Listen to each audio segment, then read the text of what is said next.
পাকিস্তান চুক্তি লঙ্ঘন করে এটা নতুন কিছু না। যখন থেকে তার সঙ্গে চুক্তি হয়েছে, সে সিমলা চুক্তি থেকে আরম্ভ করে চিরদিনই উল্লঙ্ঘন করেছে আর করবো, সেজন্য ওকে বিশ্বাস করা ঠিক নয়।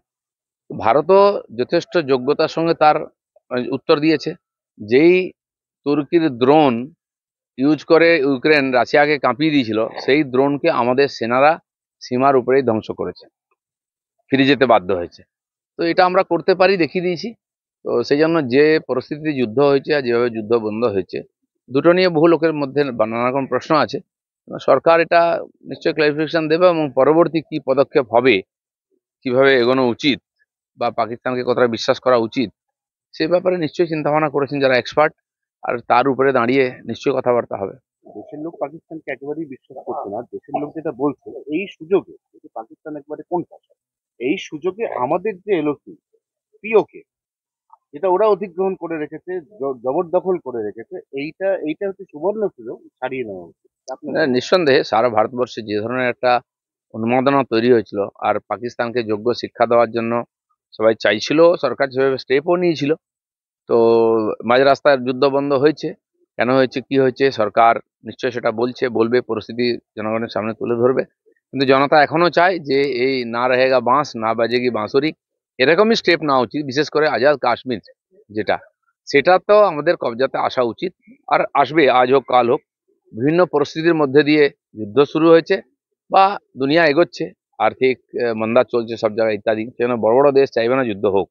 কারণ দু তিনটা যুদ্ধতে দেখা গেছে বিশ্ব অর্থনীতি, তার মধ্যে ইউরোপ আমেরিকা খুব ধাক্কা খেয়েছে। তো ভারতের মতো একটা বড় রেসপন্সিবল দেশ, তারাও নিশ্চয়ই চিন্তা ভাবনা করে এগোচ্ছে।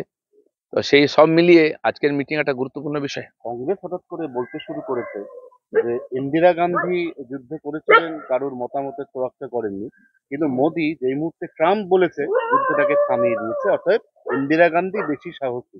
না, ইন্দিরা গান্ধীর আগে এবং পরেও তো কংগ্রেস যুদ্ধ করেছে, তার রেজাল্ট আমরা জানি। আজাদ কাশ্মীর হলো কি করে? তাহলে আজাদ কাশ্মীর কেন সেই সময় নিয়ে নেননি ইন্দিরা গান্ধী?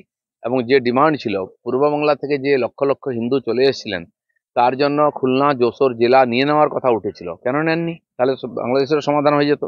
তো এই প্রশ্ন থাকবেই। বিভিন্ন পরিস্থিতিতে বিভিন্ন সময় যুদ্ধ হয়েছে, বিভিন্ন নেতা তাদের মতো ডিসিশন নিয়েছেন। আজকের পরিস্থিতি আলাদা। তো সেই জন্য নিঃসন্দেহে যারা করছেন তারা যথেষ্ট যোগ্য।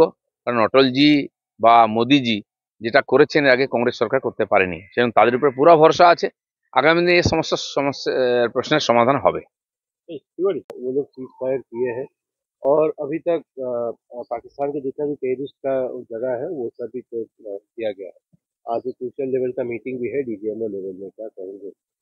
नहीं, उद्देश्य जो था, जो पहलगांव का घटना हुआ था उसका जवाब देना था, और जो टेररिस्ट एक्टिविटी वहां से चलाया जा रहा है उसको भी मुंह तोड़ जवाब देना था। इसलिए भारत ना तो पाकिस्तान के अंदर घुसा है, ना पाकिस्तान की किसी प्रॉपर्टी पर ना सेना जो डेरा है उसको, ना तो दूसरा कहीं अटैक किया है। केवल जहां से ये टेररिस्ट एक्टिविटी चलाया जाता है उसी को टारगेट किया है और सफलतापूर्वक किया है।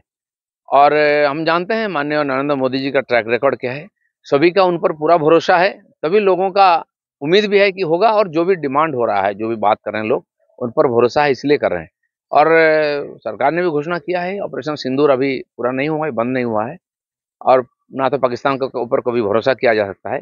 ये एक सिलसिला चालू हुआ है मीटिंग का, तो उसमें मुझे लगता है कि उसका या तो समाधान होगा, नहीं तो आगे चल के भारत इसका समाधान करेगा।